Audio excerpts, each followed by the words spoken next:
No, I listen to it all the time. I tell all my friends to smack it raw.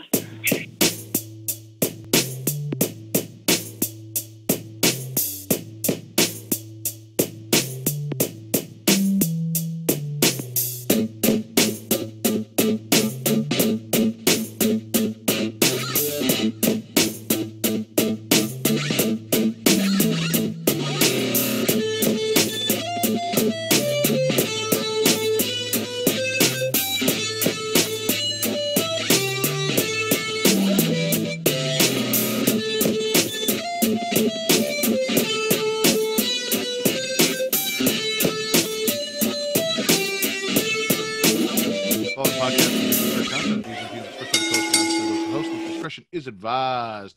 Ladies and gentlemen, welcome to the Smackin' Raw podcast, episode 169. 8? We didn't talk about that. We didn't, and I didn't put it in. Damn it, Travis. Yeah. Well, you know, the technical issues threw me off. Yeah. Let's see. Our last episode was 167, so we are 168. And I am your host, the Warden, Matt Ritter. Travis fucked up our intro with his technical issues, but it's all right. We are here. Sir Cussalott, Travis Pointer, a.k.a. the Dragon King, a.k.a. Big T, a.k.a. Sweet T, a.k.a. T-Money, a.k.a. Black Merlin, a.k.a. the HNIC. What's happening? How's it going? I got dubbed on Sunday by Young Kings Wrestling when I did their post show with them. Like I've been doing. Young Kings Wrestling? By who? Oh, TC. Oh, it's irrelevant then. No, it's not, because you said that nicknames are given to you by other people. Yeah, as long as it's not TC. And it was given to me. He dubbed me the HWBIC, the head white boy in charge. Of what? This podcast. Yeah. Once again, see, this goes right back to what we were talking about before. TC's disrespect. I mean, technically, he's not wrong. You are the head in charge of Creation World. But when it comes to this podcast, I am the HWBIC. Who still answers to me? Yeah, I haven't done much answering to. I just run things by you. Because you haven't given me a reason yet until you tried to put TC on this show. I mean, I did put him on the show. I wasn't even here for it. Yeah, he was good. It was good that time. That was before I knew how disrespectful he was. It's what are we? 3, 4, 5 days away from Election Day? Week? Today's the 30th, so 5 days. It's the 4th, right? 4 days. 4 days. You guys know what that means. Go vote. This is very important. Travis has his I voted sticker, I'm assuming. I can't really see it. Yes. On his glasses. Please go vote. Make your voice heard. This is where the policies that we have been looking for to fix the injustices that are in America, this is where it's going to start. This is where hopefully change begins, is with, a change in the regime locally in your states, in your cities, in your towns, and on a federal level. Hopefully things are going to get done.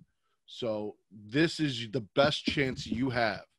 You can protest, you can petition, you can do all that, and we ask you to do so, but this is the big thing. Register to vote, get out there, make your voice heard, and get the candidates that you think are going to be the best for where you live, that are going to make the most change in office. So please go do that. Yeah. I mean, also, I voted early. I know a lot of you out there did vote early too, but for those of you waiting until election day, make sure you get out there and do that. Like I said, I voted. I got a mail-in ballot, and then I went and dropped it off at the ballot box instead of mailing it in to make sure that they received it. So this is the first time I've ever voted, Travis. You and Shaq in the same boat. Yep. So, also, my pin tweet at Matt Ritter, that is at MATTRIDDER, is the Young King Wrestling Podcast Black Lives Matter NWO style t-shirt that is now available in pink for Breast Cancer Awareness Month, and it will stay available in pink. So if you didn't get it now, if you didn't have the money, you guys can always go get it later. If you just like the pink design, if you want to support that, that money does go to good causes and is donated to good causes. So please go support that. Yes. It is at whatamaneuver.com. So I have one. Go support that. Fuck TC, but support that. I appreciate it. Listen, I had to plead for our podcast on Sunday because of your bias. All right. Like, I'm out here doing the best I can to, through social media, build a viewership and build a listenership and get people to come check this show out. I know that to you, like, it's nice having the show, but you don't need it. You've got #TheMThrones if it ever comes back, or if you just want to do some more shit. You've got Super Flash Arrow. You've got Creation Conversation. You know, you've got other shit. You don't need me. This is all I've got.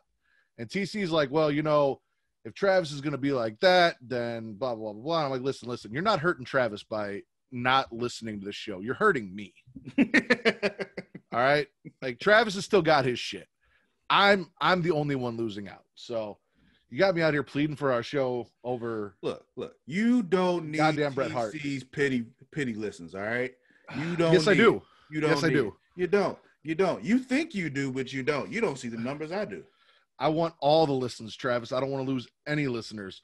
And hopefully one of the reasons that they come to listen to this podcast is because Travis goes to Sasha's DMs on Instagram and drops a panda gif, and I play a song while he does it.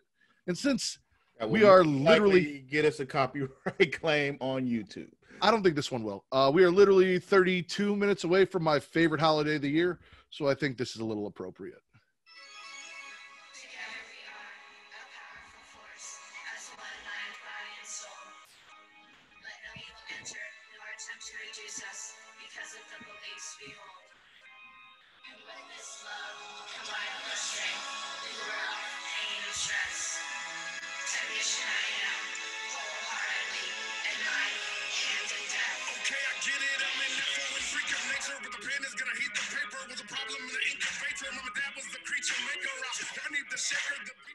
So we got during the Tech 9, we got a man in a panda suit scaring Jimmy Fallon.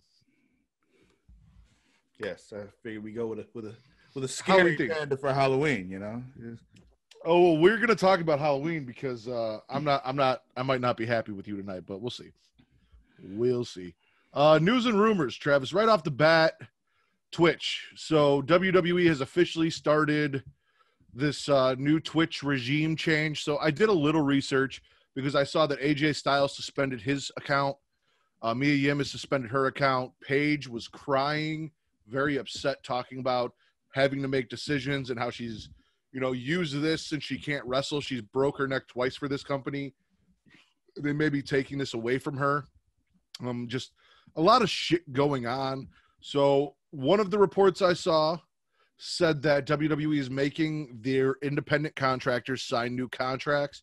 And in those contracts, it will require them to stream on Twitch as part of their workload. Now, I'm assuming this is just for people who are already streaming. I don't think they're going to make Dexter Lumis or Lars Sullivan or, you know, every single wrestler go stream on Twitch. I don't see that happening. Right. So I'm assuming it's the people who already have a Twitch channel. It's like, hey, sign this contract, go do this. And now we get part of the revenue because now it's in the contract that you're doing this for the company. And some people are going to decide they want to do it and some people aren't. My guess is AJ Styles said this is his last contract in wrestling. So more than likely he's just going to suspend his account till his contract runs out and then pick it up when he leaves. Mm-hmm. It's like, from a business standpoint, I get it, but also being someone who works for a big corporation who does shit like this, it's fucked up. Yeah. It really is. Yeah. Well, the way I see it is twofold. One, they are independent contractors, so they outside of their contract with WWE, they should be able to do what the fuck they want. However, their contracts state that they can't. That's the problem. That's the fucked up part about WWE contracts. However, if they're using the fame they gain from WWE to have a successful Twitch channel, I can see why WWE would want their cut. Now, if they're not using, you know, their WWE names, then I think they should be able to. And I thought that was the whole thing. Later they came out and said, we'll let them do it as long as they use their real names and not their names that we gave them here in WWE.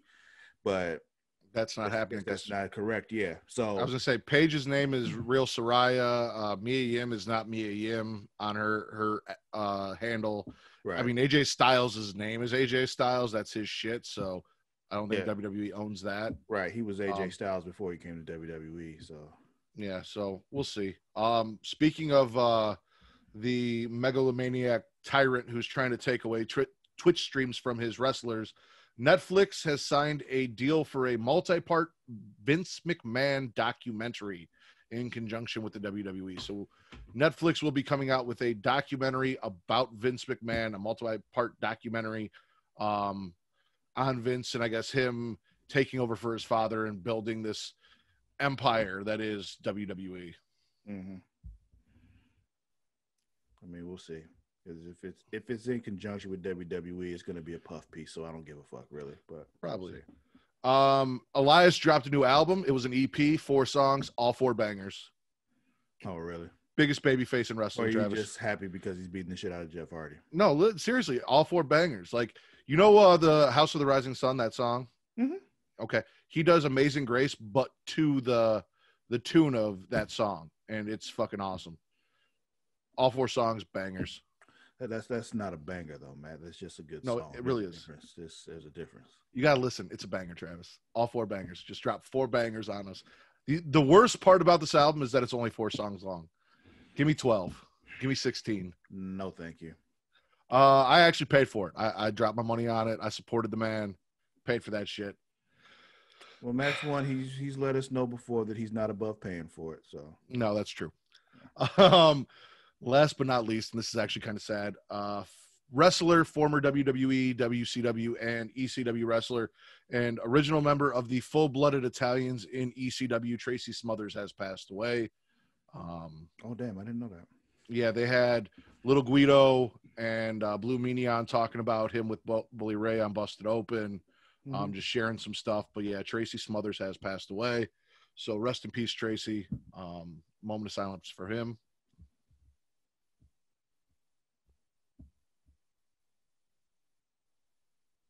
All right. When are you going to get a soundboard so we can do like a 10-bell salute and all this other shit that I've been talking about? Look, this is not the time to be asking me for new shit. I'm barely keeping my eyes open right now. Ask me after December 7th, okay? Okay. Because, you know, as much as you don't like him, the Young Kings Wrestling Podcast does have a soundboard. They call it the Sovereign Soundboard. And they introduce it at the beginning of every show with the flute, the Dragon Zord flute noise. And knowing you. Well, I've heard their podcast before. Okay. Before he got disrespectful, you know, I did listen to them, you know. Well, it's something newer. I didn't know. All right, Travis, do you want to talk about why you had me compile a list of champions for my drafted show, or do you want to get into the recap? Oh, no, we can talk about that. Well, let's name our champions right now. We'll start there. Okay. So I am correcting some serious wrongs with WWE in my champions. First and foremost, my WWE champion is Samoa Joe. Because Samoa Joe should be WWE champion, should get a run. So Samoa Joe is my top tier WWE champion. United States champion, of course. As I said, just dropped 4 bangers and a guitar across Jeff Hardy's head. The one, the only, we're walking with Elias. Raw Women's Champion, Ember Moon. We're going to bring back the Ember Moon we had in NXT, the Mystique, the Love, Ember Moon, Raw Women's Champion. And speaking of bringing things back from NXT, they're not the Viking Experience. They're not the Viking Raiders. They're the War Raiders, and they're not going to be doing silly bullshit with floating sandwiches and shit like that. We're going back to Smash Mouth, War Raiders, my tag team champions. Well, you see me smiling here because this development actually makes me pretty happy because Survivor Series is coming up, right? Correct. And that Survivor Series, it is Raw versus SmackDown, correct? It is. So before I go further with that, I'll let you know who my champions are. Number one, the Universal Champion. I mean, I think there's no real question there. That's the big dog, Roman Reigns. He's the man right now. He's the champ. My IC champ is the phenomenal one, AJ Styles. My women's champion, Sasha Banks. You know, it's just who else? I mean, I have some good ones on my roster, but right now, Sasha Banks is my women's champ. And the tag champs, I went back and forth on this one for a while, but I got to look to the future. It's the Street Profits. I thought about the Usos, but I'm like, nah, we got to look to the future. Give it to the Street Profits. Now, back to what I was saying. Survivor Series is coming up. And so I think we need to do something. Okay. I think the week of Survivor Series, because we haven't had, a tournament in a while in the group or on Twitter, Okay. We'll do something similar to what we've done before. But what we'll do is, we'll set up Survivor Series matches with our champions. Okay. And the 6, Monday through Saturday leading up to Survivor Series, we'll have, 6 matchups, and we'll let the people decide the winner. Do you also want... Wait, let me finish. Now, you might notice that we actually only have 4 matchups here, right? Yeah. Well, that's because we haven't named our 2 teams for the traditional 5-on-5 Survivor Series matches. So, next week, we'll announce who our 5 are for each team for the women's and the men's 5-on-5 Survivor Series matches. Okay. We'll put those teams together, and that'll be our 6 matches leading up to Survivor Series. We'll have votes. It'll be a good time. Does that answer that question you were about to ask me? I was going to ask you about the women's tag team champions, if that's being factored in. Nah. Okay. So, okay, yeah. It's not a factor in WWE, so it won't be a factor to us either. I can. So I started thinking about this as an actual brand and things I wanted to do. And I was like, I was going to make War Raiders my champions. And I was like, what would really be fun, Travis? Despite all of his bullshit and his issues and the brilliant idea I had with Freak-a-Leak and the Freakazoid and all that, Dexter Lumis and Lars Sullivan as a tag team.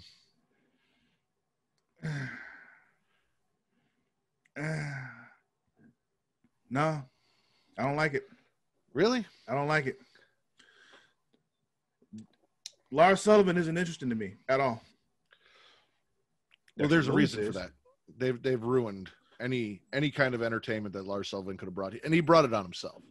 He did all that to himself. I mean, I guess, but even I actually forgotten about a lot of that shit. But just him, period, on television is just like, that's boring. I don't give a shit.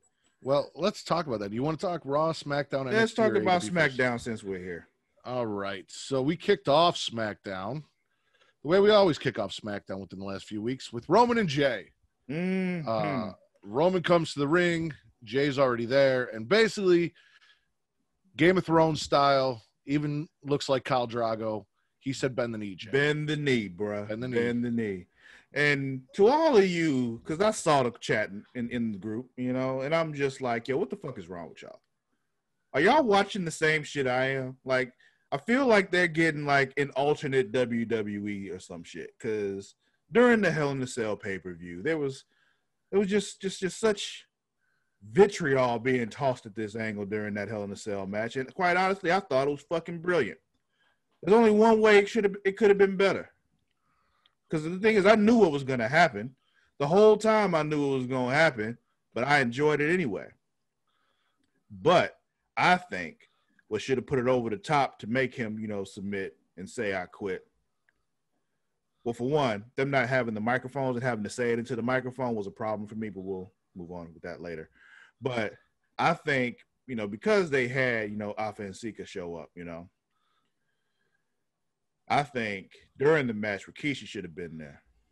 And Rikishi should have been the one to tell Jay, like, yo, bow down, bruh. Like, it's the time that what really puts him over the top is his own father telling him to do so while Jimmy's in that lock. Because at first, I think in that lock at first, Jimmy like tells him not to, because he's like, he knows he wants to and he tells him not to, but what puts him over the top is Rikishi telling him, oh, that's your brother, bend the knee, we do that for now or whatever, like he's the man right now. Just give it to him. See, I agree with you. I would have done that on SmackDown when he had to bend the knee. I would have had Rikishi come out. I would have had Rikishi bend the knee and have Jimmy or Jay do what he was doing where he was you know, I hate you. No, blah, blah, blah. You know, doing everything he did in the beginning of the segment, yelling at Roman, not wanting to accept Roman, fighting it, have his dad take the knee and then have him yell at his dad, no, get up, don't do this, don't do this. And then finally, what we got at the end of the night, which we'll talk about when we'll talk about that later. But yeah. So those are my only, like, you know, not even really gripes. It's just more like the way I would have done it, you know? Best case scenario was if Rikishi was fit enough and could do it, and he got up from bending the knee and super kicked Jay in one of those old school Rikishi super kicks. Oh, I love those Rikishi super kicks. But yeah. Roman gave him to the end of the night. He said, you got to the end of the night, you're gonna fall in line. Mm-hmm. Then we got a Survivor Series qualifier match. Kevin Owens defeats Dolph Ziggler in a pretty damn good match. I mean, It's Kevin Owens and Dolph Ziggler. A lot of people were not happy that Kevin Owens was in pants and not gym shorts. I was confused by it. I wasn't mad, but I was like, why is he wearing that? Okay. Backstage, we got Natalya, Billy, and Bianca trying to get Adam Pearce to. It's basically the same thing we're going to talk about on Raw with the women, where they're arguing over who's the captain and who should be on the team and this and that. They make a triple threat match, and I was like, if Bianca doesn't fucking win this match. Listen, when they did this, I'm like, look at these three. Who should be at Survivor Series? If it is anybody but Bianca. Like, are you fucking kidding me? I could see them putting Billie Kay in that match, and I don't mind Billie Kay being in it, but Bianca needs to be on that team. Exactly. Like I said, I could see them doing it too, putting Billie Kay in it, but I'm like, not like this, though. You're not doing it like this. Thank God they did a qualifying match to get them on the team, because Raw did some bullshit. Yeah. Then we got a really bad Lars Sullivan interview. Like, I feel like they were trying to do the J.R. McFoley interview to get like some emotion out of this guy, telling us that he was picked on and why he is the way he is and blah, blah, blah, blah, blah. But this was just awful. Yeah, bad. But that's because Lars Sullivan isn't interesting, and they tried to make him interesting, and it's just not going to work. Yeah. How'd you like the Mysterio stuff? Next. All right. I'm going to say one thing. Why? One thing real quick. Why are you acknowledging this? I'm not acknowledging it. I just, listen, she's 19 years old. Now, listen, if you're 19 and you're not comfortable dating a 33-year-old man or however fucking old he is, that's fine. I get it. I'm not telling you should be okay with doing it yourself, but don't knock her for doing it. If she's old enough to vote, if she's old enough to go fight in the military, she's old enough to date whoever the fuck she wants. Stop attacking Aaliyah and the WWE because she's 19 and he's 30. Oh, that's not even my problem. I'm just mad because this whole thing is stupid. No, I'm talking. I like to come on here and yell at Twitter, and I still see this is cringy. This is creepy. Why are they doing this? This is gross. If that's how you feel about it, that's fine. But don't go after her or WWE because it's not something you would do. I'm about to say, it is cringy, but it's just like at the end, it's just like, I mean, she grown and whatever. This is just stupid. Yeah. She kissed Buddy. She picked Buddy over her family. I love him. Stupid shit. Move on. Let's. In her mom jeans, as RN said on their stream tonight. We had a Carmella promo. Basically, she's going to be here next week, hopefully wrestling, so we can see what the new untouchable Carmella is all about. I love the promos. I love the attitude, but I need to see it executed. I think R-Truth should be here too. I agree. They should be together. Then we had Street Profits. Would you be okay with that though? Because R-Truth's a Raw superstar. Oh no, I would not at all. Oh. Not even a little bit. Like, they should be together, but that should have happened in the draft. I mean, and I understand that she stayed on SmackDown because she's willing to do anything to get ahead, including giving Corey Graves head. So she had to stay on SmackDown. But R-Truth should be with R-Truth. But R-Truth is a 24/7 champion, and 24 hours a day, 7 days a week does include when SmackDown's happening. He's a 24/7 champion contracted to Raw, and the 24/7 title did not stipulate that R-Truth was brand adjacent where he could cross brands. But the title the title is, and again, it's like the women's tag team titles. It is not. They did not stipulate that. The women's tag team titles were stipulated that the champions could defend those titles on any show, Raw, SmackDown, or NXT. And the 24/7 titles stipulated they can defend those titles 24 hours a day, 7 days a week. but it does not say on SmackDown, and it does not say on NXT. SmackDown and NXT happened during that 24 hours a day, 7 days a week, sir. It can be defended, it just not on that show. I mean, but it's 24 hours a day, 7 days a week. If he just happens to be in the building. He shouldn't be in the building. He's not a contracted superstar. Travis, no. They can win it from him on a pay-per-view and take it to SmackDown. He can win it back. He's a Raw contracted superstar. Stay the fuck on your own show. All of you. Riot Squad. 24 hours a day. Everyone. 7 days a week, sir. Stay on your own fucking show. 24 hours a day, 7 days a week. Thank God that Tucker fucking Otis bullshit didn't spill over and I didn't see Tucker on SmackDown tonight because I would have had a shit fit. Street Profits defeat Shinsuke and Cesaro. There's like no tag team division. So like, yeah, this is great. And yeah, I'm excited as shit for Street Profits versus New Day, especially after the stuff on Raw that we're going to talk about. But like, what do we do with the Street Profits after Survivor Series? I have no fucking clue. They have nobody to face. Everybody. They've already beat all the tag teams on SmackDown. Yeah, they got moved to SmackDown. They've already beat all their tag teams because they only have one other tag team. Two. They've got Rudolph and they got Dolph and Bobby. Oh, I forgot. And they beat them night one, and then they beat Shinsuke and Cesaro tonight. So yeah, I don't know. Then we got Sasha in-ring promo. She brings down the chair from the show that apparently she took from Bayley's locker room. How do you feel about, even though she won, which is good, and the Hell in a Cell match was fantastic, how do you feel about babyface Sasha? I don't like babyface Sasha. Don't. Heel Sasha is the best Sasha. So if we get that back somehow, I'm cool. I don't like Sasha as a babyface. Okay. Bayley took a nice shot at Sasha, challenged her to a fight or a championship rematch next week, and said that given her track record, Sasha ain't walking out with the title. Apparently, she's not wrong. Longest title reign, 27 days. Yeah. Sasha has never held a title for more than a month. Raw or a singles title because I'm pretty sure they had tag titles lasted longer, but she had Bayley the first time, not the second time. And then our main event, Jey Uso defeats Daniel Bryan. He does. Jey then bends the knee to Roman Reigns, who came out during the match, said at least 50 times he understands now. I don't know what happened between 7 o'clock Central Time. Yeah, he shouldn't have said anything. 9 p.m. The talking was the problem in this segment here. It's like what happened was cool. He shouldn't have said anything though. He should have talked quietly, silently. All of a sudden he hated you, but now he loves you. And in 2 hours, the ass whooping last night, he didn't understand. Or Sunday night. The week leading up to tonight, he did not understand. But the 2 hours between the two conversations they had, he now understands. Well, he had that 2 hours to really contemplate the next ass whooping he was about to get. And he realized it wasn't worth it. And he was just like, you know what? No more ass whoopings. It's just like, I'm not going to do it. Let me tell you, somebody who grew up, with a father that dealt out ass whoopings, at some point you get to the point where you're like, you know what? I don't want no more ass whooping. So I'm going to just do this. Like, that is the point of an ass whooping. Mm-hmm. Yeah, it was just like, you know what? If I do this, I'm going to get more ass whoopings. So if I just don't do this thing, I won't get my ass whooped no more. So you know what? I'm going to just not do this thing no more because I don't like getting my ass whooped. Speaking of ass whoopings, then Jey proceeded to whoop Daniel Bryan's ass.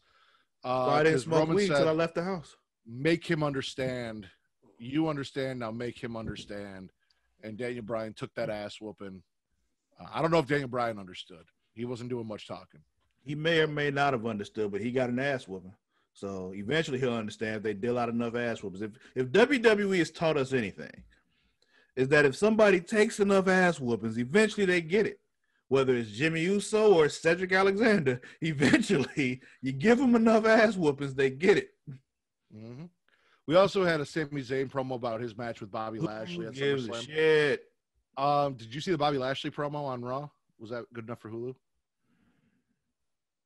I don't think so. Good. Well, you saw this. We'll talk about it now. Bobby brought up his sisters, the angle with Sammy and his sisters. Okay, yeah. I was like, why would you do that? I didn't see this. Why would you do that? What was the angle with Sammy and his sisters? I don't even remember that. where Sami Zayn was feuding with Bobby Lashley and he brought out all those men dressed as women. Oh, right. He said it was right. Bobby's sisters. Right. I remember now. Yeah, they brought that back up. And I'm like, of all the things you act like didn't happen and you try to forget, why is it always the really bad shit you want to remember and bring back up? That's why I wasn't good enough for Hulu. They didn't want me to see that bullshit. Yeah, Bobby Lashley's sisters and Bailey, It's Your Life. We can't let that die, but we can fucking forget about continuity left and right, no problem. SmackDown, spit or swallow. The fucking Mysterio shit and the Lars Sullivan shit brought it down, but I think I'll go ahead and swallow, because for one, I can watch Montez do that fucking frog splash every day of the week, just over and over again, because it's fucking amazing. And you know, the Roman Reigns and Jay stuff continues to be good, solid stuff. I enjoy it. Give me good story. That's what I want. All right. I'm going to swallow too. Roman and Jay stuff was good. Bianca got the win, made the Survivor Series team. So that was a big plus for me. I didn't mind the rest. I did not like the show. It wasn't my favorite show of the week because it wasn't the best show of the week. Let's talk about your favorite show of the week, man. Nope, that'll be last. So you want to do AEW or Raw? I don't want to do anything. Let's talk AEW then. Same thing. Go ahead. MJF talks about how he owns Wardlow, and if Wardlow wins his match and goes on and gets a title shot and becomes champion, then MJF, through transitive properties, will then be champion. Algebra. Yeah. Sammy then shows up and says, listen, we don't fucking want you in the inner circle. I don't care about this town hall tonight. I'm going to make sure you never make it into the inner circle. And then MJF says, Sammy looks like he sells Adderall to kids. And Kate does not watch AEW. I put this on. She was getting ready for bed and she goes, is he still good? And I'm like, who? She goes, MJF. Is he still an entertaining asshole? And he said that and she started dying laughing. She goes, yeah, he's still an entertaining asshole. Yeah. Basically, all this set up the pay-per-view, and I think it was like, it's not bad, but it was all things we knew were going to happen. So Adam Page defeats Wardlow, moves on to the finals. Knew that was going to happen. Yeah. Somebody who barely pays attention when he watches AEW knew that was going to happen. Yeah. We had a Mox promo that didn't really do it for me. When he was sitting in the back talking about his, who cared? Well, that's not what we do here at AEW. I'm like, well, what do you do at AEW? Because I'm still trying to figure that out. Then we had an Eddie Kingston promo, who's probably, along with MJF, the most talented and entertaining person on the mic.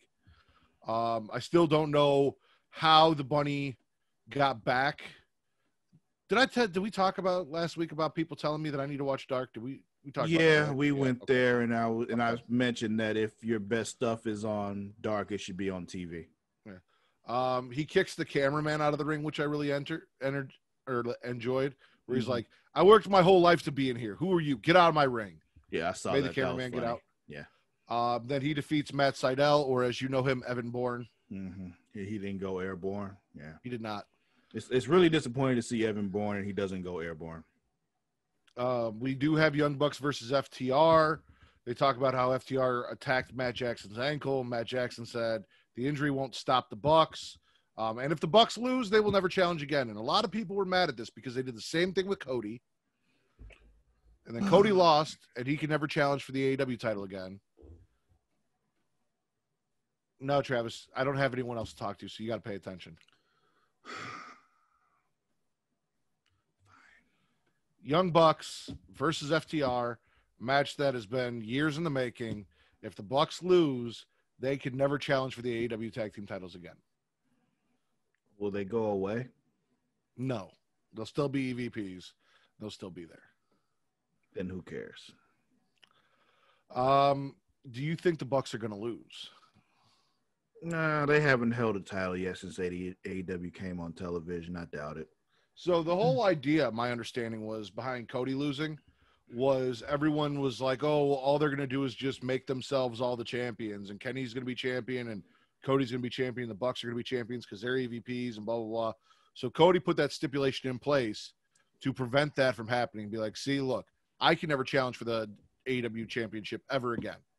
I lost. I'm out of that title picture. But then he made the TNT title and he gave himself that. So, I guess they could make a different tag team title and just give the Bucks the TNT tag team titles. They could do that. So I think they learned from that first mistake. So it's they'll win. All right. Then we got the town hall. This was actually fairly entertaining. Yeah, this is the best part of the whole show. This is the Jericho best part of the show. And MJF are fielding questions. You got Britt Baker and Reba fawning over Jericho. MJF over there doing his best 45 impression. That was enjoyable. Yes. Eric Bischoff. Yeah, Easy E made an appearance. I'm like, oh, look at that. Look at that. So this was good shit. I enjoyed this. Basically, it comes down to MJF getting sick. He's like, listen, I've done everything. What haven't I done to deserve to get into this group? And Jericho says, you haven't beat me. Neither did anybody else in the Inner Circle, but okay. MJF versus Chris Jericho at Full Gear. And afterwards, so it was funny. Ortiz and Sammy are my two least favorite members of the Inner Circle. I like Santana. Santana's good shit.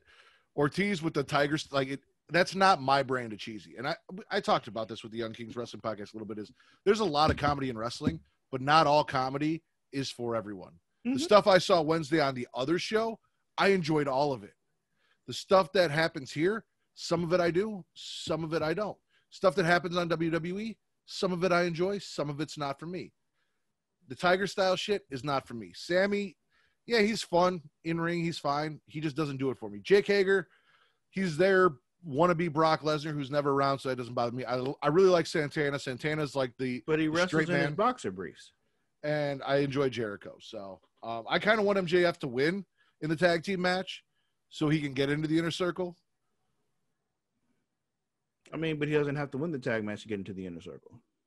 Well, I want him to win the tag match to get the momentum and then beat Jericho and get in. And then when Sammy and Ortiz come back and say, well, I beat you guys and I beat him. So I beat everybody and I'm in. And then I said, we can eventually build the Inner Circle out like the NWO and split it down the middle and have Inner Circle Hollywood with Jericho and Inner Circle Wolfpack with MJF leading it. That's the thing. When I looked at this, the way they should have done it was have him join way back when it was first teased, and he really could have been the Macho Man to Jericho's Hulk Hogan in the Inner Circle, and it would have worked. But no, we don't do things that make sense around here. So well, maybe they're just trying to go about it a different way and not be so obvious. But if we know it works, then why wouldn't you do it? I don't know. We'll see. Fucking stupid.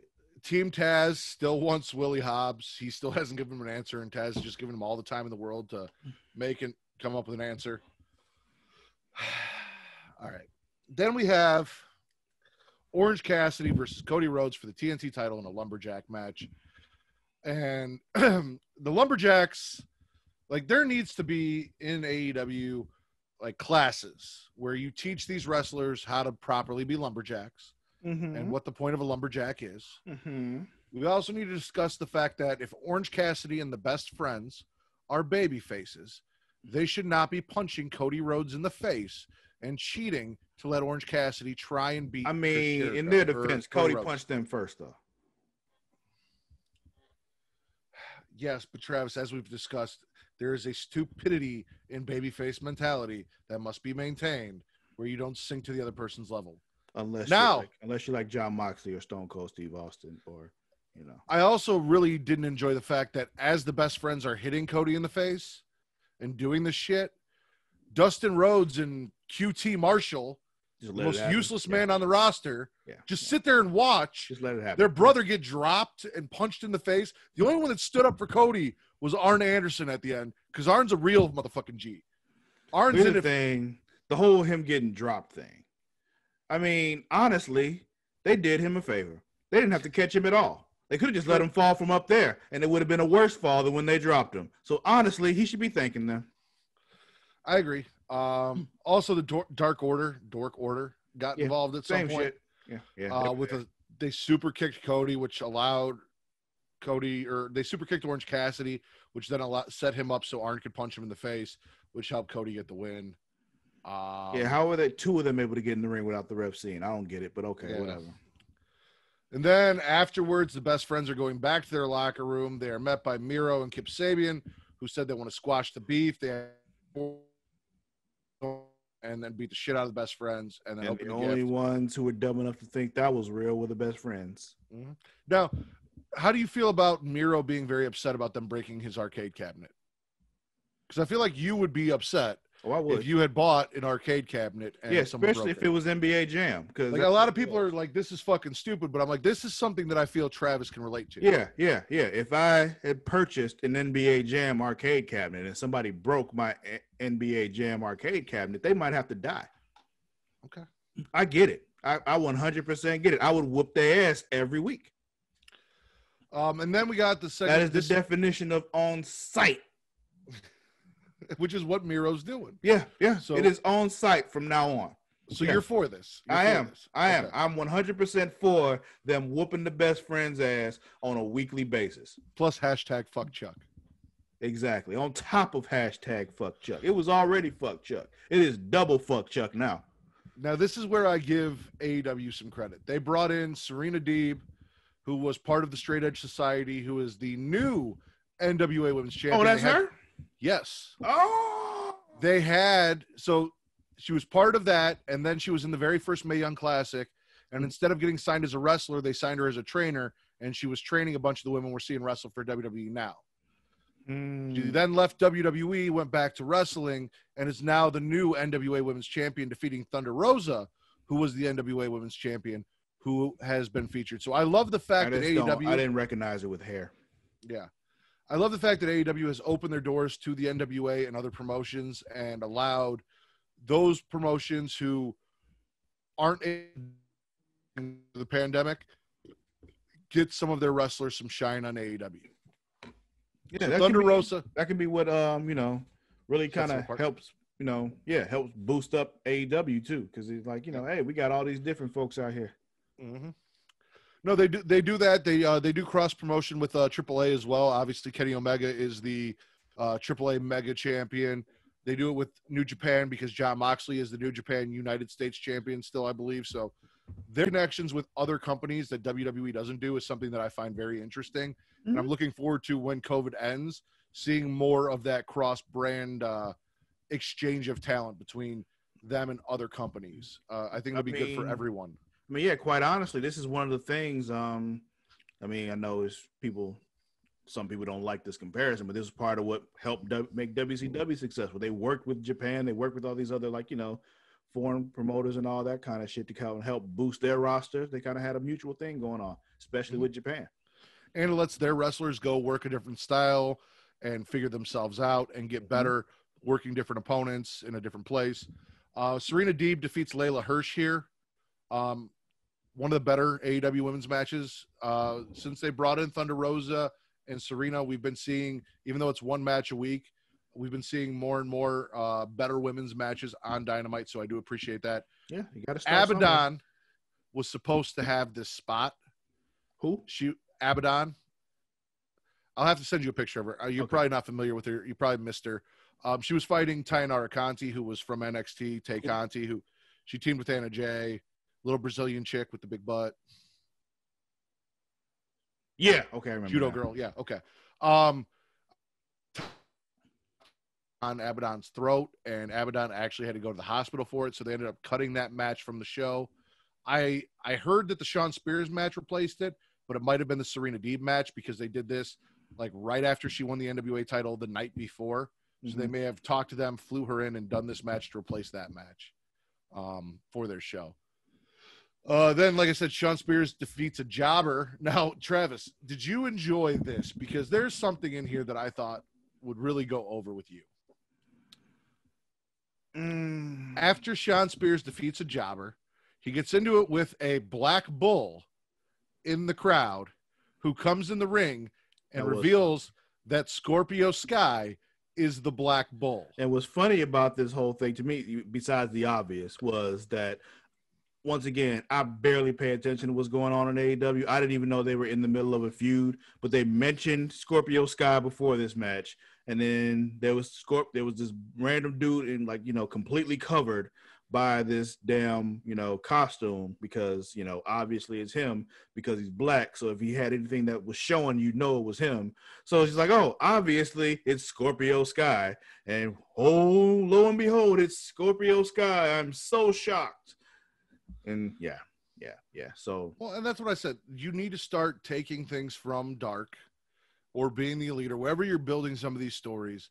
And before you go into a match, from that shit, so we kind of know, okay, this makes sense. Yeah, show a little recap.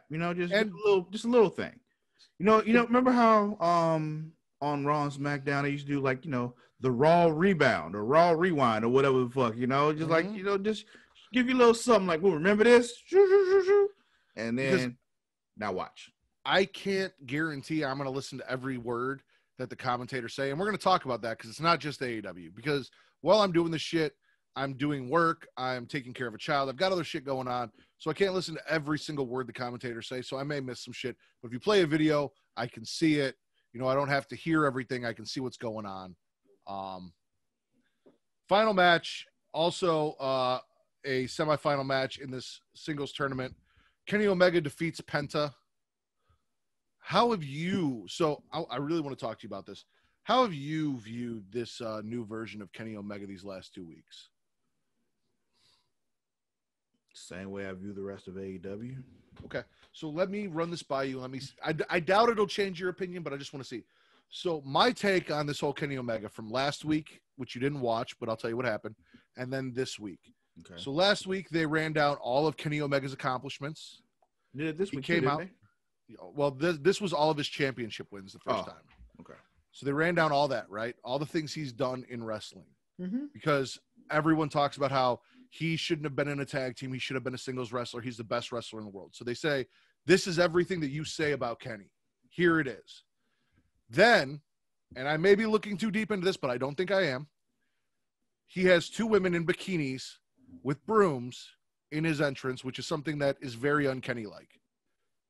I liken this to the idea that everyone has been giving him shit for how he uses women in AEW. You don't use the women properly. You don't feature the women properly. Okay, here they are front and center in bikinis with brooms in my entrance. Because everything they've been doing with Kenny is to build him as a heel and make people hate him, including last week squashing Sonny Kiss in like 15 seconds. Coming in, hitting a knee, and people were flipping out. And I thought it was great because they gave Kenny so much shit for putting over a jobber in like a 20-minute match. Why? You're the best wrestler in the world. Why did you put a jobber over? Why did you have a 20-minute match with him? Why did this guy get so much time? Blah, blah, blah. So Kenny's like, okay, fuck you. If you didn't like that I was giving this guy some shine and giving him a chance to showcase himself because he's an unknown, and I gave him a 20-minute match, and I didn't just beat him because I'm the best wrestler in the world, I'm going to take someone you love. It was supposed to be Joey Janela, but Joey came in contact with someone that had COVID and took himself out of the match. Mm-hmm. So they put Joey Janela's tag team partner in his spot, Sonny Kiss, and they squashed him. So people were like, oh, AEW's racist because they squashed a gay black guy. They're homophobic, this and that, blah, blah, blah. None of that's true. The reason that it was Sonny Kiss is because Joey Janela had to back out, and that's his tag team partner, so it made sense. That's who you put in, Joey can't go. This person fills in for Joey. Mm-hmm. But he squashed someone that the AEW fans love in 15 seconds as a fuck you. That's the way I viewed it. Now this week they come out, same entrance, run down all of the websites that talk about how Kenny's the greatest that people that hate AEW hate hearing. Hate that people say all this great stuff about Kenny Omega because they can't stand him. Me being one of those people because we just don't get it. So he rubs that in your face in his entrance. Same women in bikinis sweeping, very un-Kenny-like, comes down and disrespects Pentagon, who is, again, a more beloved wrestler in AEW for all the stuff he's done out everywhere else, by wearing a T-shirt, taking that T-shirt off after the match has already started to show the championship that he beat Pentagon for, laying it down, and then they have a banger of a match. Everything that I see Kenny doing is Kenny trying to make sure that people don't fucking like him. because he is such a popular person and he wants to be a heel, he's crafting all of this to make sure when he takes on Hangman and probably beats Hangman, which is going to fucking suck, that people hate him after this. Trying to be a real heel. One question. Yeah, go ahead. The people who are upset about the way he beat Sonny Kiss, you know, just squashing him or whatever, are these the same people that were telling you to watch Dark? I did possibly, maybe not. I don't know. I don't know, because it's just like, you know, I'm going to need them people to pick a side. Either AEW is perfect or it's not. There was a lot of, and I don't think it is. I think it was more so the WWE fans trying to pick things apart from AEW. Oh, it was that shit? Okay. Never saying, mind. oh, AEW's homophobic because Kenny beat Sonny Kiss, or AEW just beat a black wrestler in 15 seconds, Brock Lesnar style. They're racist and blah, blah, blah, blah. I think those people are dumb too. Okay. Yeah, I get you. Yeah, fuck them too. Gotcha. No, Kenny and Penta tore it down, though. They had a great match. I don't think it was the best match of the week. A lot of people loved it. It was fine. They did good shit. It was fun. It was a good match. Kenny got the win. Kenny and Hangman in the main event. Can we stop this now? Yeah. Okay. You spitting or swallowing? Spit. You're spitting AEW. Well, you know what? I'll gargle okay. Because that segment in the middle with the town hall shit, that entertained me. That was fun. I'm gonna swallow. Like I said, I enjoyed it. I didn't hate it. It was fine. Just not the best show of the week to me.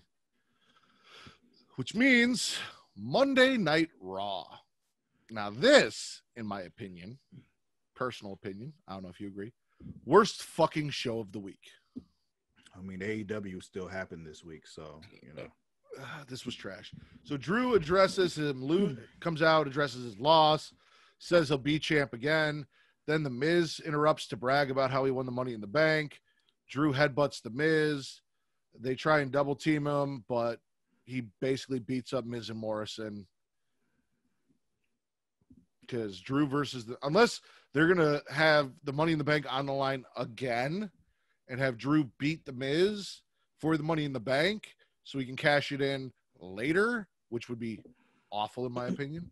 Why are we having Miz feud with Drew McIntyre? Because they need to, you know, keep Drew from going after Orton right now because Survivor Series is coming up. Yeah. My thing with this whole Drew, what's happening right now, though, he's basically just throwing a hissy fit because he lost. Yeah, that's really all that's happening right now. And it's just like, dude, you lost. Get over it. You didn't get cheated. You just lost. Like, it was a Hell in a Cell match. You wanted this. Like, it's just... You lost to a man who, as I said on Sunday on the recap, if you didn't listen, pulled a lightsaber out of his prison pocket and beat you with it. Yeah. I mean, he is the apex predator. You knew who he was when you got into the ring with him. You knew who he was when you stepped into Hell in a Cell with him, which, by the way, best moment of Hell in a Cell I forgot to mention when we were talking about SmackDown was that moment when Roman Reigns was like, oh, this is what we're doing. Okay, well, I might as well close this door because ain't nobody leaving here. Like, that moment right there was my favorite moment of the entire pay-per-view. Like, yeah, I might as well close this door. Ain't nobody leaving. I'm just like, damn, bruh. But anyway, when you got into the ring with Randy Orton, you knew who he was. You knew once you put him into a match where he was able to do whatever the fuck he wanted that you were going, you were going to feel some things. Some things were going to happen. And you lost. It's just that simple. You chose to get in that ring with him. You chose to climb to the top of the cell against him. Like, it's just all the things that happened, these were your choices. And you 100%. Lost. So why are you throwing a fucking fit right now? You're doing some real Hulk Hogan shit right now. Like, that's the kind of shit Hulk Hogan used to do when he was a babyface and he'd lose his shit. Yeah. Remember back when we watched that old Royal Rumble when he got eliminated from the Royal Rumble and just threw a fit because he got eliminated fair and square? And pulled someone out and eliminated them? Yeah. Real babyface move, Hulk Hogan. Yeah, that shit. Yeah. Anyway, finish. Go ahead. We're done with that. Did you see AJ Styles versus Jeff Hardy? Yes. So AJ comes out, cuts a promo on Riddle, who, by the way, with that big motherfucker. Like, why is he so fucking big, Matt? Like, the dude is like 8'12" or some shit. Like, why is he Super Saiyan 2 Black Nappa? God damn. That's his name now. So Kenny from A Kenny for Your Thoughts, who we had on the show. You remember Kenny? I like Kenny. Yeah. He tweeted out today that he heard that I filed a lawsuit against WWE, which is why Matt Riddle lost the mat and he only has to go by Riddle. Now, I'm not confirming nor denying that happened. Because if there was a lawsuit, I wouldn't be able to talk about it on a podcast. Exactly. You know, our attorney advises against speaking about such things publicly. If that would happen, we're not saying it didn't. Will say this: World Wildlife Foundation energy. Hashtag Ritter over Riddle. Oh man. Speaking of shout outs and shit like that, are we gonna get Vince's new logo up for the show? I'll see. Okay. I wanted to make sure you got it in case you wanted to use it, and I wanted to remind you that you had it. Oh, I have it. I know. I haven't decided. I've got a lot of positive feedback on that, so that's definitely going to go on a shirt. A lot of people really like that. I think Vince did a fantastic job on that logo for us. Mm-hmm. So. It's cool. It probably would work better for a shirt than for our official logo, but yeah, we'll do some things with it. So anyway, he cuts a promo on Riddle and on Jeff. Talks about how he's 2-0 against Matt Riddle, how Jeff's a cheater. AJ gets the win here. And then Elias, the biggest baby face in WWE, smashes Jeff Hardy over the head with a guitar to celebrate the release of his 4-banger EP. Okay, Matt. Did you see our Truth's promo about the 24/7 title? Negative. Did you see Lucha House Party? Negative. Did you see the Firefly Funhouse? I did. Okay. So of all the bad shit that happened on Raw, Bray and Alexa are the only saving grace. Of course. They do a Mad Hatter style tea party. Alexa Bliss brings tea, and when Ramblin' Rabbit's drinking it, he asks for what's in it, and she lists the ingredients, last being arsenic. Because as we know from Game of Thrones, a woman's weapon is poison. Mm-hmm. Ramblin' Rabbit dies from the arsenic, but then comes back to life at the end. Tell Cersei, I want her to know it was me. Mm-hmm. Then, as Alexa plugs her moment of bliss with Randy, we get a cut to Bray's face, hearing Randy's name. Just fantastic. She's even got the gloves, the pain and play, her own version. Travis, I fucking loved all of it. I really did. She needs a mask. She does. She needs like a mask. Something. Like she needs her Firefly Funhouse character, and then she needs her regular Alexa. Like that'll be like the Alexa Bliss now. And then, we need the other. Yeah. Whatever the name is, whatever it is, but she needs a mask though. So like she needs to have a mask. But let's give it some time. Let's get there. Yeah. I'm enjoying it. Let's not rush it. Let's. That's fine. I'm just saying she needs a mask. Also, it doesn't have to happen tomorrow. I'm just saying she needs a mask. I don't know if you remember this, but that. Next time she has a match. That staff, that thing that Bray Wyatt beat Rambling Rabbit with when he came back to life was from the Orton-Bray Wyatt feud from WrestleMania. Oh. So that was a nice little touch. Didn't know that. Did you see, you said you saw the Survivor Series women arguments with Adam? Yeah. So Shayna and Nia both think that they should be team captain.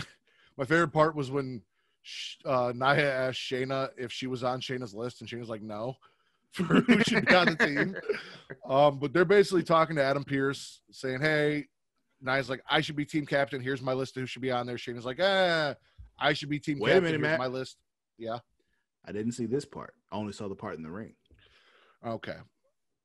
Did you see Elias versus Keith Lee? I did see Elias versus Keith Lee, bask in his glory. Okay, so were you mad about this?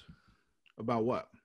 So Keith Lee gets the win, but I saw a lot of people. I'm not about to get all into the minutia of how he won and all that shit. I don't care. Whatever. Well, I was going to say Dave LaGreca and Bully Ray specifically were not happy with the fact that Keith Lee seemed to have a hard time beating Elias to get that spot. I mean, Elias is an established main roster guy. Keith Lee just got called up. It makes sense to me. Okay. Because he technically won off a distraction from Jeff Hardy's music. Yeah, it's fine. Build him up. He doesn't have to come in completely dominating everybody. Then there's nowhere for him to go. Yeah. I'm okay with that. So Lee makes the team, which is good. Keith Lee should be on the team. Lee makes the team. We got AJ and Keith Lee for Survivor Series for the Raw team. Did you see the Hurt Business versus Retribution?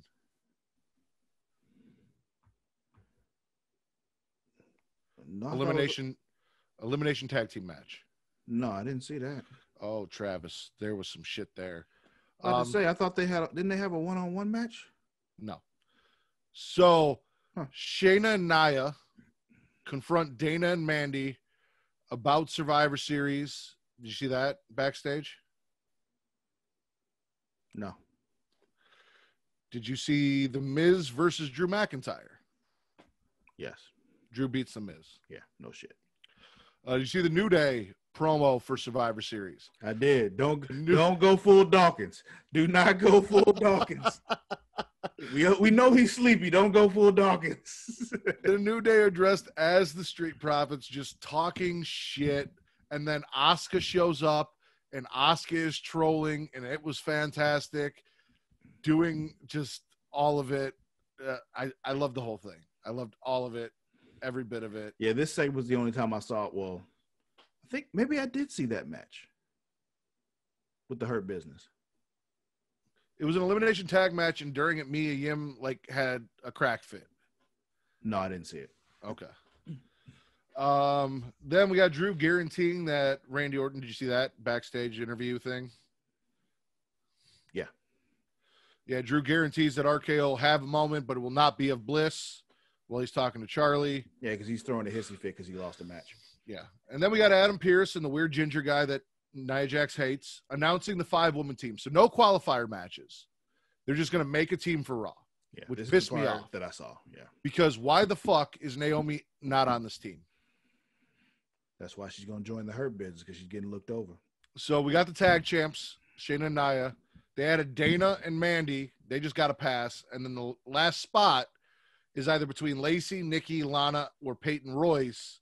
Lana gets the win again. She steals the win.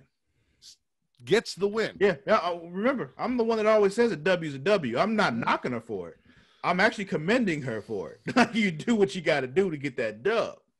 Nikki Cross has new music, and it's fucking awful. It's not Nikki Cross. Yeah, that was weird. I'm like, what is this? Lana. And I don't want to jinx it, because it might be that thing. It's talking about the same thing where they don't have the rights to certain music and shit, but I don't want to jinx it. But why do the Street Profits still have their music? Goddamn it, Travis, don't put that out in the universe. I mean, I hear you, but it's just like, it's more that I'm afraid that they're going to lose theirs too, because I love their music too, you know? I do too, but I'll tell you this. If they lose their music, where did Titus O'Neil go? Did he go to Raw or SmackDown? Hell, I don't know. Let Titus knows where Titus O'Neil is. If we lose the Street Profits music, let them get Titus's music. Yeah, I guess that would be okay. It's not perfect, but at least it's better than whatever generic ass bullshit they're gonna give them. Yeah. Because they bring the swag like nobody can. So I need to keep that shit. Like, it's just.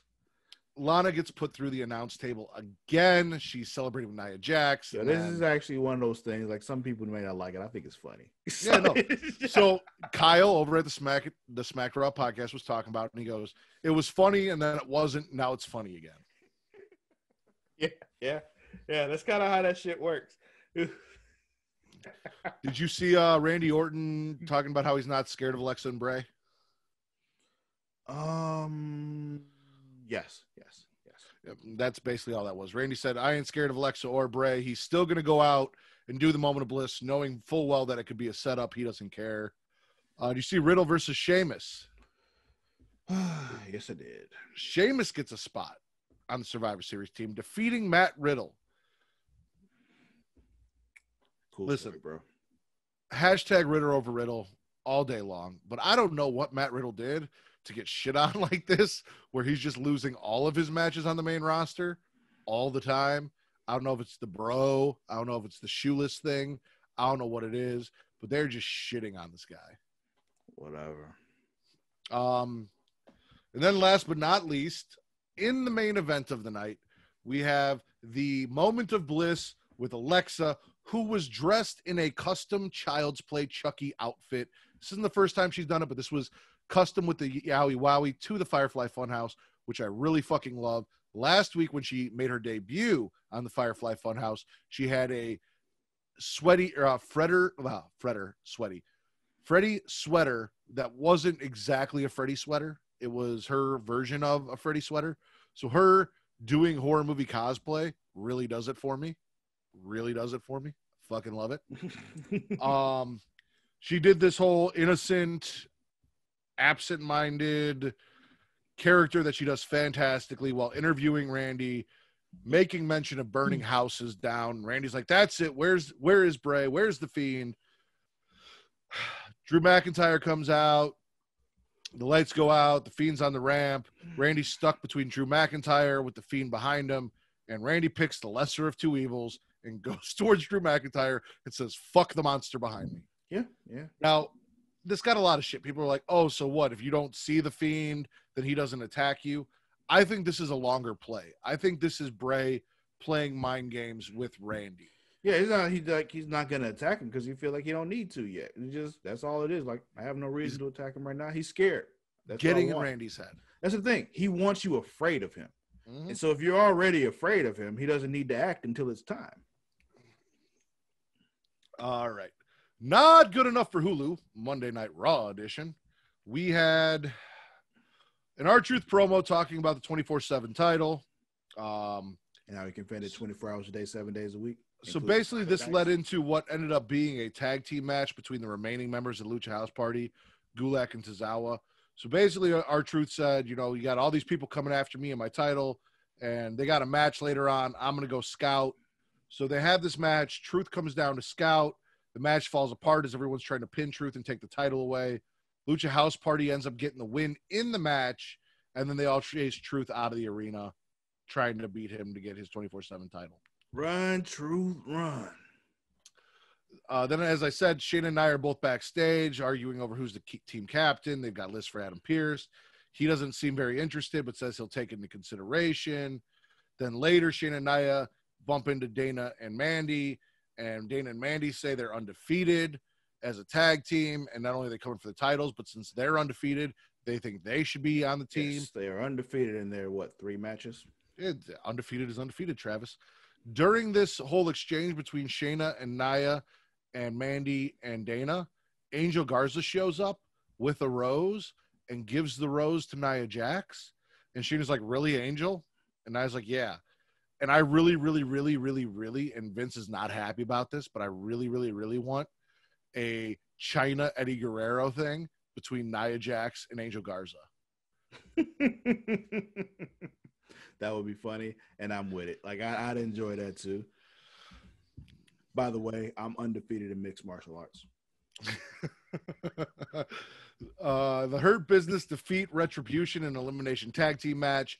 During the match, to try and help get Retribution the advantage, Mia Yim enters the ring and starts scratching herself and yelling, "Get them off me." Now, mind you, she's still in mask. Technically, she's still reckoning, but the ref is yelling, "Mia, are you okay? Mia, are you okay?" Even though we're not supposed to know that it's Mia Yim, even though we all know it's Mia Yim. Are we not supposed to know it's Mia Yim? We are not. She is reckoning. So it doesn't mean she didn't just change her name. Doesn't mean we don't recognize her as Mia Yim. I mean, she's got blue hair. I think they have to know that we know. He's just not calling her by her new name. He's, "Mia, are you okay? Mia, are you okay?" Also, she's laying on the ground, scratching herself. We go to commercial. We come back. She stands up. I scratch myself all the time. What's the big deal? No, scratching herself like fucking Tyrone Biggums scratches himself, Travis. Like, not scratching her balls. Dude, I don't know what the fuck this shit was. Like, I don't know why Mia got in the ring, why she flopped down, why the ref didn't call for medics if she was having some kind of spasm, why he allowed this to happen. But, T-Bar and Bobby Lashley wrestle out into the crowd, and they both get double counted out. So that's their eliminations. MVP, I think, got eliminated early on. This, I think, is where Slapjack got eliminated or some shit like that. Anyway, it comes down. It ends up being Cedric Alexander and Shelton Benjamin versus Ali. Ali causes a DQ by hitting them with a chair, getting himself eliminated. Then the Hurt Business chases Ali off. He's out there by himself. But Shelton got the pin. Shelton got a pin. He got a win on Raw. and it wasn't good enough for Hulu. Good. Give Shelton some fucking respect. Now put him on Hulu now. It's just, what the fuck? Yeah, that was not good enough for Hulu Monday Night Raw edition. So, Travis, are you spitting or swallowing Monday Night Raw? Yeah, I'm spitting. I have to swallow the Alexa and Bray stuff. Like, this isn't a Roman Reigns thing where I can overlook 3 hours of terrible shit because this was so good, but this was good enough that I've got to swallow it because I can't discount how much I love the Alexa Bray stuff, even though the rest of the show was trash. Yeah, see, I don't have the love for Bray and Alexa like you do. I mean, it's good. Don't get me wrong, but I don't love it like you do. So it's just like it didn't put it up enough for me. I'm like, yeah, I got to spit this. All right. Travis, I was in the chat Matthew earlier today. You were in the chat earlier today. And somebody in the Facebook group had posted something that I agree with, that Halloween Havoc, NXT Halloween Havoc on Wednesday, was one of the greatest wrestling shows they have seen in a long time. And you commented, meh. I said, eh. It was just, I don't know. I wasn't impressed. I'm curious as to see what they cut out that you might not have seen that might have put this over for you.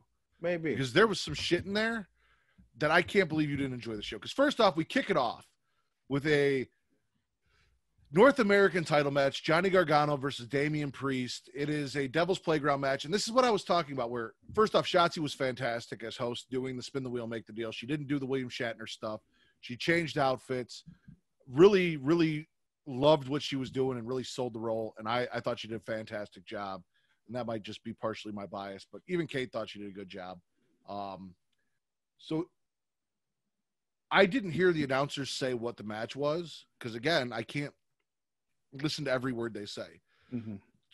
Right as the match started, they announced that it was a no DQ, falls count anywhere, blah, blah, blah. And I didn't hear it. So I tweeted out, hey, they are going to explain what a Devil's Playground match is, right? And then I had a bunch of people tell me, oh, they said this, and I missed it. So again, even though NXT is normally my favorite show, I'm missing shit the announcers say on NXT. Yeah. So you got to excuse me if I miss shit on AEW. Yeah, Devil's Playground is a hardcore match. They end up fighting over Extreme Rules, as they like to call it. Yeah. They end up fighting all the way over after tearing each other up to the wheel.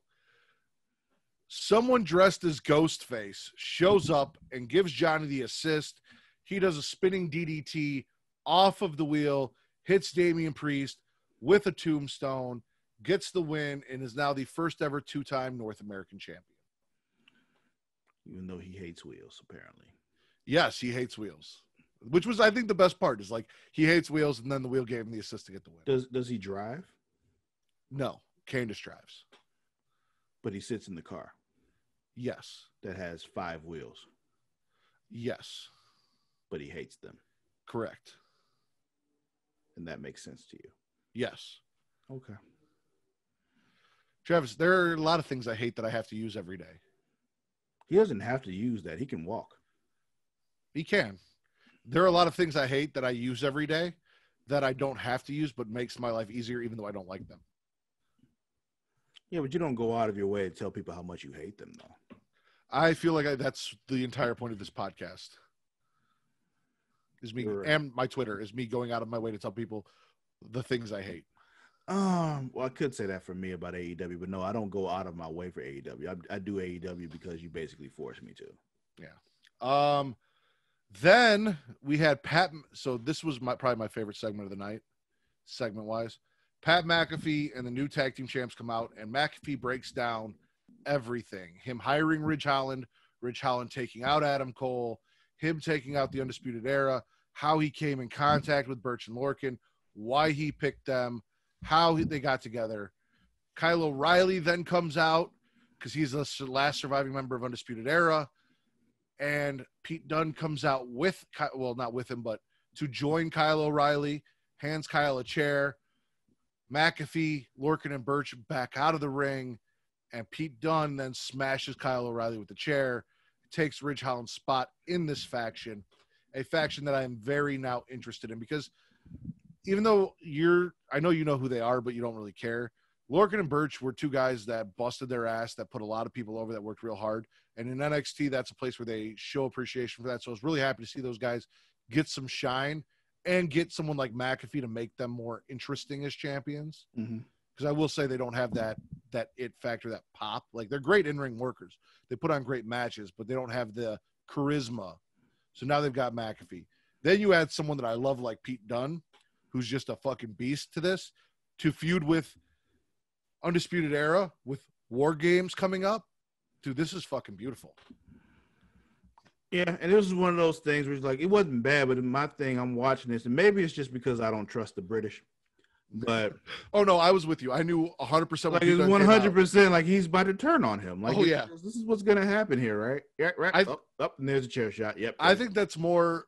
It's a wrestling thing, and we knew it was coming because it's wrestling. Like, maybe.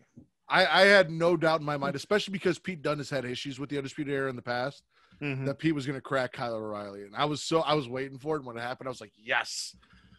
Listen. Because I'm all for this faction. Once Seth Rollins turned on the Shield, we knew this was the thing, and it's like, because that was the only one that surprised me.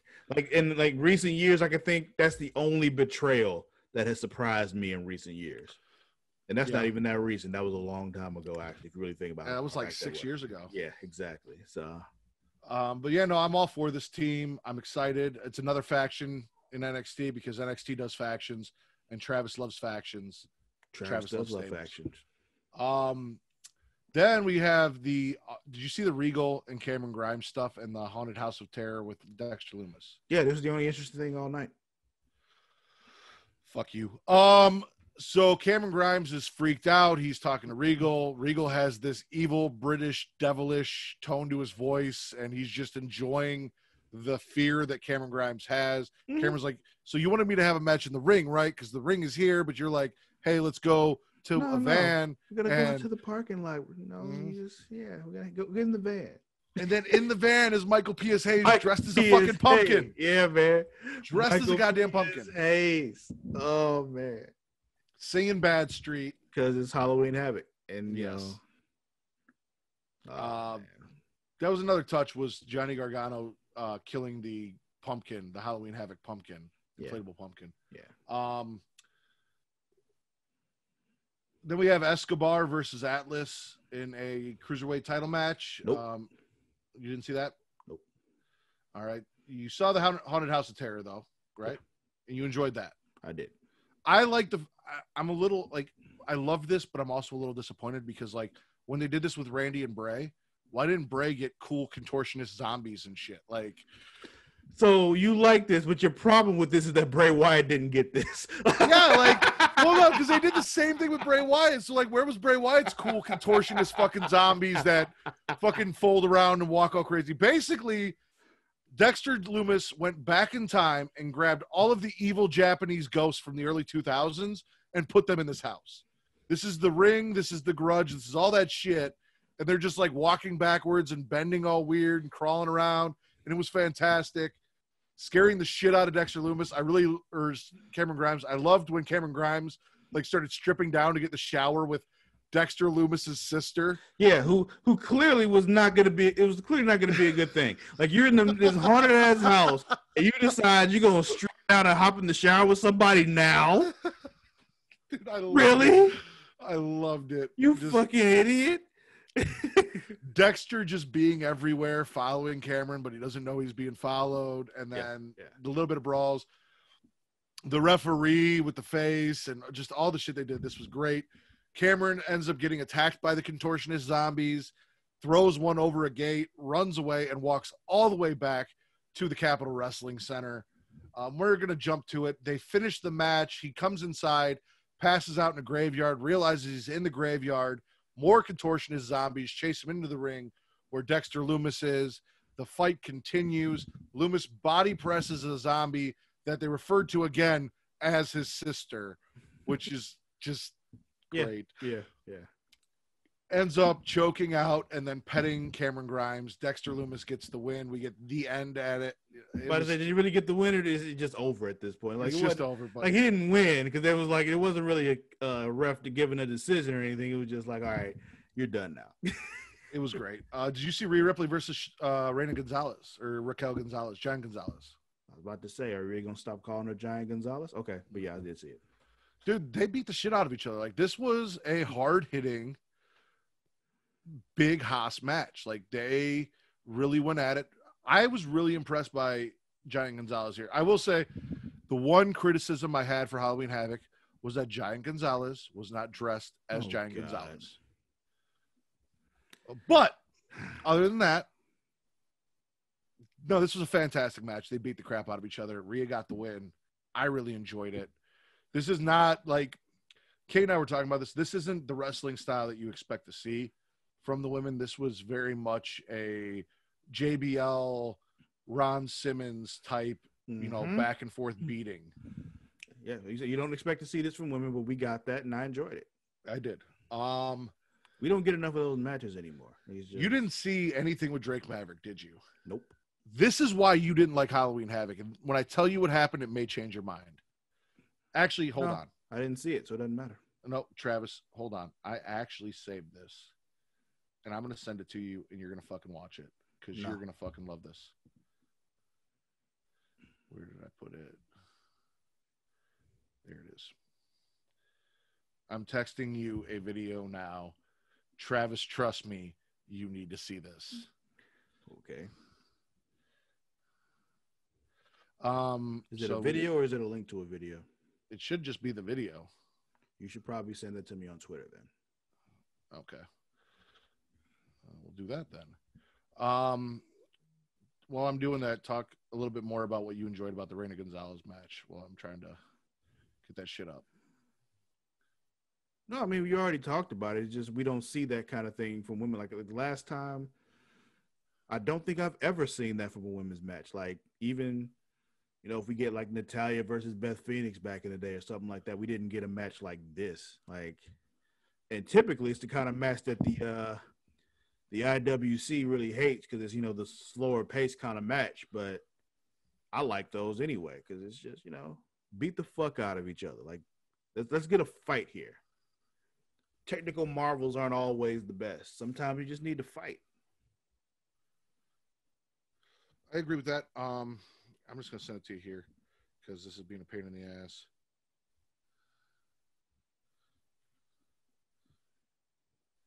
Done and send.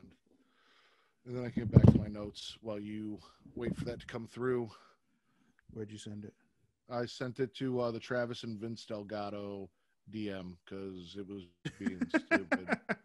So Vince is going to get it too, even though he's already seen it. Then we had a promo about Ciampa where Ciampa basically talks about making NXT NXT again. You didn't see that? Nope. All right. You saw the main event, tables, ladders, and scares. Io defeats Candice LeRae. I was very surprised that Candice LeRae lost this. Oops. Sorry.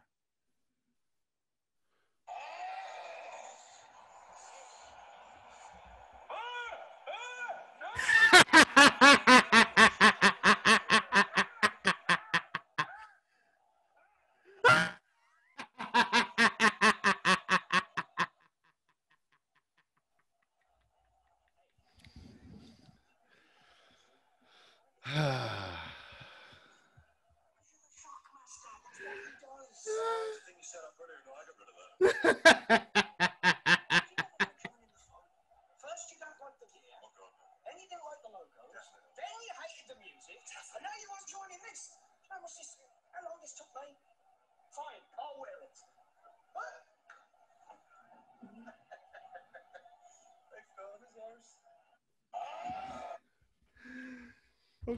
Okay. Yeah. That was fun. I enjoyed that. Paying homage to Halloween Havoc. Spin the wheel, make the deal. The Yeti and the Giant dry fucking Hulk Hogan, but Drake Maverick is Hulk Hogan, and the Shockmaster. Really digging in. I love that shit. I'm so happy it happened. That was funny. But anyway, Io Shirai defeats Candice LeRae in a banger of a match, tables, ladders, and scares. Ghostface shows up here too, trying to assist Candice in getting the win. That doesn't happen because Shotzi comes in with an electric chair drop onto the chairs, taking the ghost face out. Candice takes a nasty bump outside of the ring, goes knees first through that ladder. I enjoyed it. I really thought Candice was going to win here, though. So here's why I said, eh. And it's partially just because of what NXT has like traditionally been, and also because of them using the Halloween Havoc gimmick here. But you tell me what they did on this show besides that Dexter Loomis match that I wouldn't see on another NXT show on a Wednesday.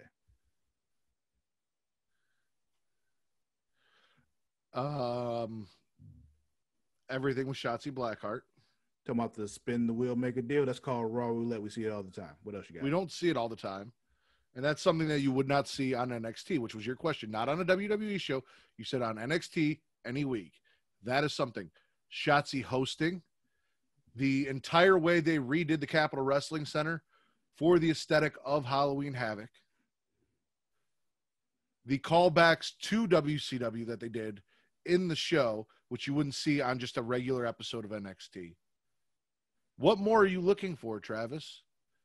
Normally on a Halloween Havoc show, you have the Chamber of Horrors match, or you have the monster truck, the one thing, and that was the Haunted House of Horror, and the rest is a regular wrestling show.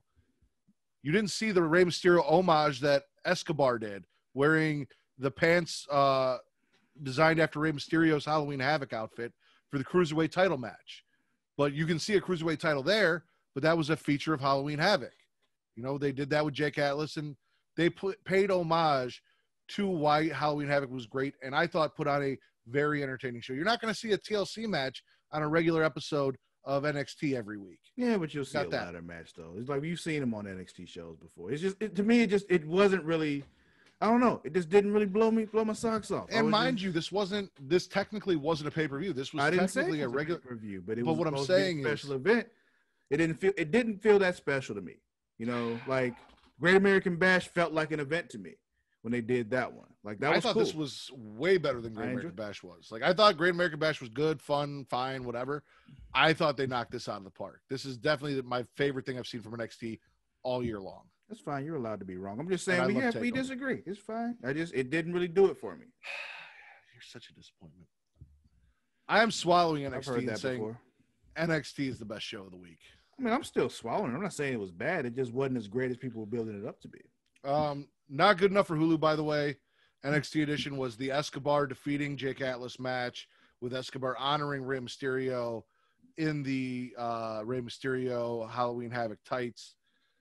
The Maverick Hogan thing that Travis got to watch, where Maverick was dressed as Hogan. We got the Shockmaster, we got the Yeti and the Giant, and a Ciampa promo where basically he said he was at one time the greatest sports entertainer in the world, and NXT doesn't look the way NXT used to. And basically he was saying he wanted to make NXT again because it's changed and he doesn't know why, but he walks around and he doesn't like what he sees.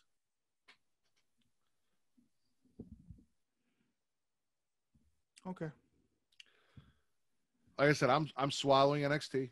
Well, I already told you I'm swallowing it. Like I said, it wasn't like I didn't like the show. It just wasn't like, amazing to me. It was just like, oh, okay, cool. There was stuff on SmackDown that I didn't care or didn't like. There was stuff on Raw that I definitely didn't like and didn't care about. And AEW was just, it was fine. NXT, best show of the week. Yeah, I say SmackDown, but What? The only really good thing other than Bianca Belair getting on the Survivor Series match that happened was the stuff with Roman Reigns and Jey Uso. That was it. And that was the only thing that I really enjoyed on NXT was that Dexter Loomis match. So, like I said, you enjoyed Giant Gonzalez versus Rhea Ripley? It was a solid match, yeah. You're fucking crazy. Yeah, I know that, but that doesn't do my opinion here. Yeah, 100% does. So, yeah, we're divided down the middle. I don't know how we solve that other than I'm the HWBIC. So, ladies and gentlemen, officially, NXT was the best show of the week. Nah, it was SmackDown. It's fine. He can say that. The thing is, he claims to be, he runs this show. But who determines whether or not the show even gets put up? I mean, technically, you do. Yeah. Luckily for me, people love me. So if you did cut me off, I'm sure I can find a home somewhere else where people still have to listen to me talk. Remember that. Believe me, I have written that down. I have made sure I know I have somewhere to land should Travis just decide to cancel this show. I've got a couple. I'm not canceling the show. Period. I just mean this particular one. Oh, okay. Might just happen to disappear like another show that just has never seen the light of day that you claim I made disappear. Well, I don't know why I can watch it from the same thing that you can't access it from. That's the thing. It's weird. It actually is really weird. Like, honestly, I have no idea why that happened. I'm not even fucking with you here. I really don't know what happened. And that is the greatest gold dust discussion that has ever happened. And it's sad that it'll never see the light of day. And I've never heard it. Like, I want to hear that, but I've never heard it. Anyway, go ahead. What were you going to say? I was just going to say, is there a creation conversation coming up soon? Monday creation conversation.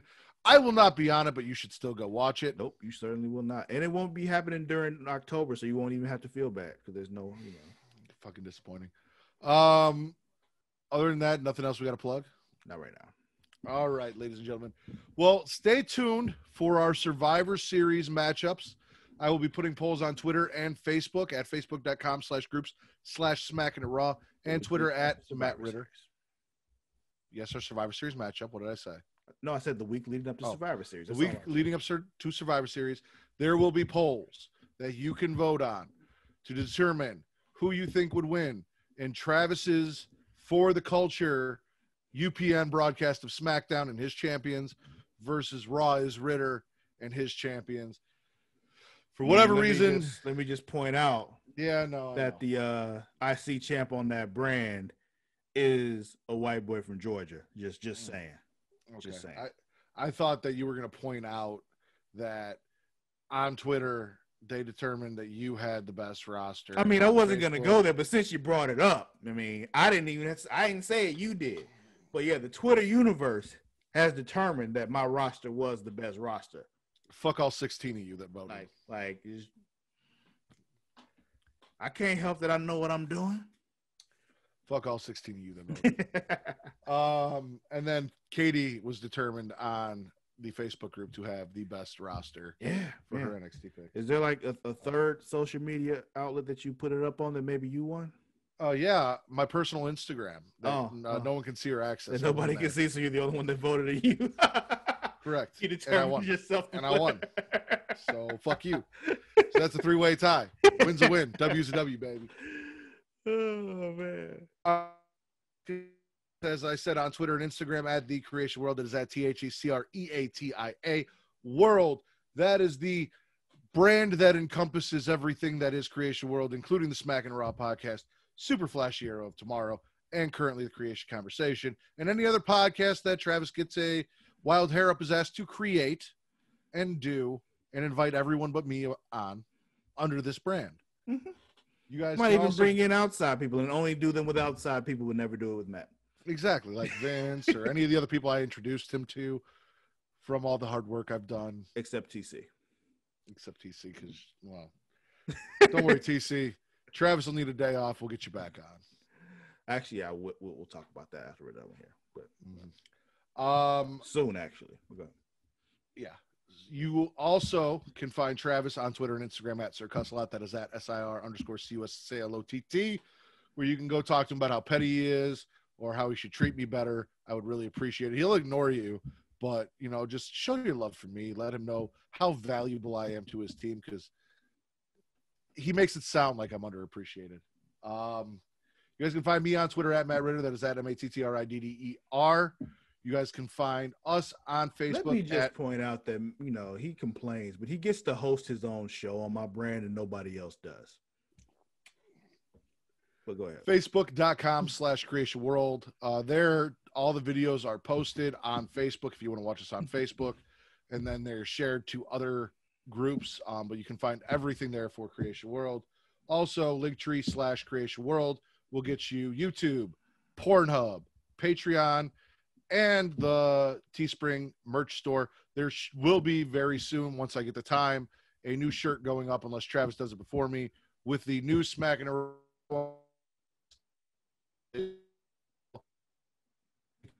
I don't think we're going to do any extra bullshit. It's just going to be that logo because that's enough. You froze. Go back.